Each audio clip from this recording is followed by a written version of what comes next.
La vuelta gloriosa a Sión. Cuando el Señor hizo volver a Sión a los cautivos, nos parecía estar soñando. Nuestra boca se llenó de risas, nuestra lengua de canciones jubilosas. Hasta los otros pueblos decían, el Señor ha hecho grandes cosas por ellos. Sí, el Señor ha hecho grandes cosas por nosotros y eso nos llena de alegría. Ahora, Señor, haz volver a nuestros cautivos como haces volver a los arroyos del desierto. El que con lágrimas siembra, con regocijo cosecha. El que llorando esparce la semilla, cantando recoge sus gavillas. Salmo 126. Puedes sentarte relajado y empezar a leer y pensar y dejar que el Espíritu Santo te dé entendimiento sobre este capítulo. Empieza a orar este capítulo. Luego espera y escucha. Tendrás más entendimiento a medida que escuches el susurro del Espíritu Santo. Te dirá más cosas. A medida que te dice más cosas, empieza a orar lo que Él te está diciendo. Al hacer esto, estás centrado y pones el propósito de Dios como tu blanco. Tu espíritu y mente se han hecho uno con el cielo. Te has convertido en un guerrero que está a la ofensiva. En la Biblia, Pablo era una persona que sabía cómo vivir un estilo de vida a la ofensiva. Pablo sabía cómo vivir desde la victoria. En 1 Corintios 2, 4, 12 y 16, podemos ver que Pablo sabía que la razón humana no es un buen plan del reino. Pablo sabía que la sabiduría humana no trae mucho avivamiento. De hecho, en 1 Corintios 2, Pablo dice, no les hablé ni les prediqué con palabras sabias y elocuentes, sino con demostración del poder del Espíritu, para que la fe de ustedes no dependiera de la sabiduría humana, sino del poder de Dios. 1 Corintios 2, 4 y 5. Pablo era un hombre muy docto y era más que capaz de usar palabras persuasivas de humana sabiduría para que se le entendiese. En vez de eso, escogió venir con el poder del Espíritu Santo. Pablo dijo además que ni siquiera sabemos las cosas que Dios ha preparado para aquellos que le aman. Sin embargo, como está escrito, ningún ojo ha visto, ningún oído ha escuchado, ninguna mente humana ha concebido lo que Dios ha preparado para quienes lo aman. 1 Corintios 2, 9 y 10. En estos versículos, Pablo nos dice que podemos saber las cosas de Dios porque Dios nos las ha revelado por medio de su Espíritu. Pablo nos dice que el Espíritu está escudriñando la profundidad del corazón de Dios. Nadie conoce el corazón de Dios sino el Espíritu. Aquí es donde se pone emocionante. Lo que vemos en estas escrituras es que Dios nos está diciendo que nos ha dado la habilidad de saber las cosas de Dios.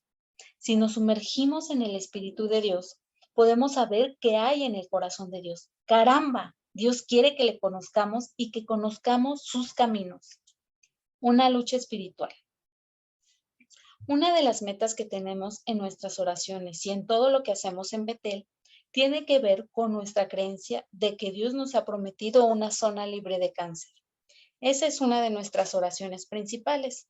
Estamos centrados y tenemos la determinación de dar en el blanco. Sabemos que tenemos el balón en este asunto.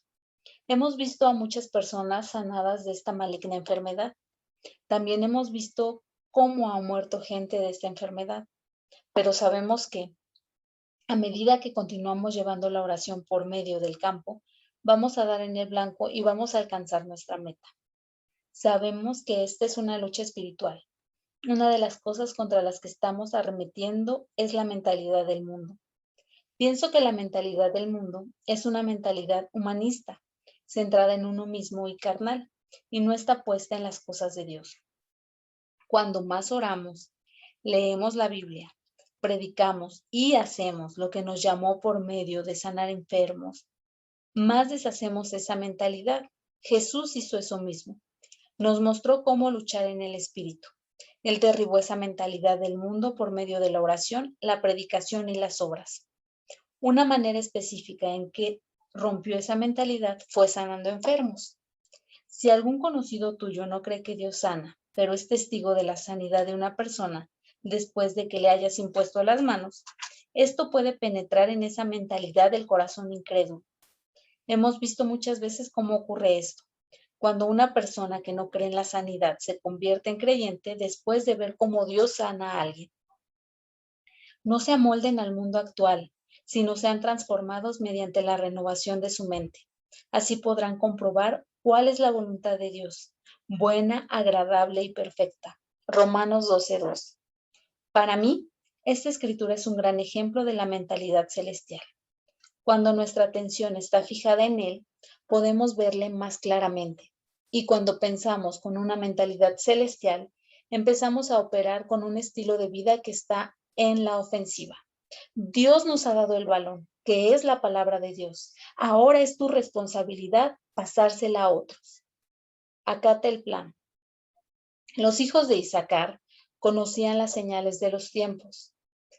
De los hijos de Isaacar, hombres que entendían los tiempos, sabiendo lo que Israel debería hacer.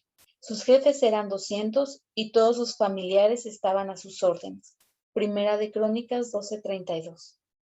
La parte que me gusta de este versículo es, sabiendo lo que Israel debería hacer. Los hijos tenían un plan. No solo entendían los tiempos, sino que también sabían lo que debían hacer en los tiempos en los que vivían. La bendición de Jacob sobre Isaacar fue fortaleza, descanso entre las cargas, una tierra apacible y una vida en la que llevarían cargas. Ver Génesis 49, 14 y 15. En el margen de mi Biblia dice que Isaacar tenía que ser básicamente dócil, aceptando una vida feliz y calmada en Canaán. Tenían discernimiento político al cambiar su alianza de Saúl a David. Parece que los hijos de Isaacar no tenían una vida muy estresante. Eran personas felices que se gozaban de la tierra que les había dado Dios. Me pregunto si esto es lo que les hacía discernir también las idas y venidas de la gran nación de Israel. Sus vidas estaban libres de la preocupación y del estrés. Sabían cómo ser felices. En la iglesia de Betel, mi trabajo es supervisar la oración. Como pastor de oración, recibo muchos emails de todo el mundo. En muchos de esos emails me piden oración urgente o tienen un grado de alerta en la oración. Muchos son buenos, pero muchos están tan llenos de temor que debe rechazar el espíritu que se les ha añadido. Rehúso orar como consecuencia del temor. Lo que sí hago es pararme y preguntarle a Dios cómo debo orar acerca de la crisis y pidiéndole su dirección. Me mantengo centrada en Dios y no en la crisis. Cuando te mueves en tus oraciones a causa del temor, es imposible que tengas una guía clara sobre cómo orar según lo que el cielo está orando. Debemos ser como los hijos de Isaacar. Debemos entender y saber lo que debemos hacer. Manteniéndonos enfocados y acatando el plan es de suma importancia. El Antiguo Testamento está lleno de grandes historias de reyes y líderes de Israel que miraban a Dios para que les diese sabiduría. Su única esperanza y salvación estaba en su dependencia de lo que Dios hacía. En Segunda de Reyes 18:19 está la historia del rey Ezequías y el gran ejército de Asiria. Asiria se encontraba donde está ahora Irak. La nación asiria, bajo el liderazgo de Sennacherib, empezó a movilizarse hacia el sur a lo largo de la costa, atacando y tomando ciudad tras ciudad. Jerusalén era la siguiente en la lista para ser derrocada. En el versículo 35 del capítulo 18, Sennacherib dice: ¿Cuál de todos los dioses de estos países ha podido salvar de mis manos a su país? ¿Cómo entonces podrá el Señor librar de mis manos a Jerusalén? Segunda de Reyes 18:35. Ezequías rasga sus vestiduras, se cubre de cilicio y va derecho a la casa del Señor. Ver Segunda de Reyes 19:1. Ese sí es un buen plan. Ve directamente a la presencia. Desde ahí envía a un escriba, a los ancianos y a los sacerdotes, al profeta Isaías. Ver Segunda de Reyes 19:2. Otro buen plan. Isaías escucha a Dios y envía la palabra profética al rey. Este les dijo: díganle a su señor que así dice el Señor. No temas por las blasfemias que has oído, pronunciadas contra mí por los subalternos del rey de Asiria. Mira, voy a poner un espíritu en él, para que cuando oiga cierto rumor regrese a su propio país. Allí haré que lo maten a filo de espada. Segunda de Reyes 19, 6 y 7. El rey Sennacherib envió una carta llena de amenazas al rey Ezequías para que le dijeran: tú, Ezequías, rey de Judá, no dejes que tu Dios en quien confías te engañe cuando dice: no caerá Jerusalén en manos del rey de Asiria. Sin duda, te habrás enterado de lo que han hecho los reyes de Asiria en todos los países, destruyéndolos por completo. ¿Y acaso vas tú a librarte? ¿Libraron sus dioses a las naciones que mis antepasados han destruido? Gozán, Harán, Rezef y a la gente de Edén que vivía en Telasar.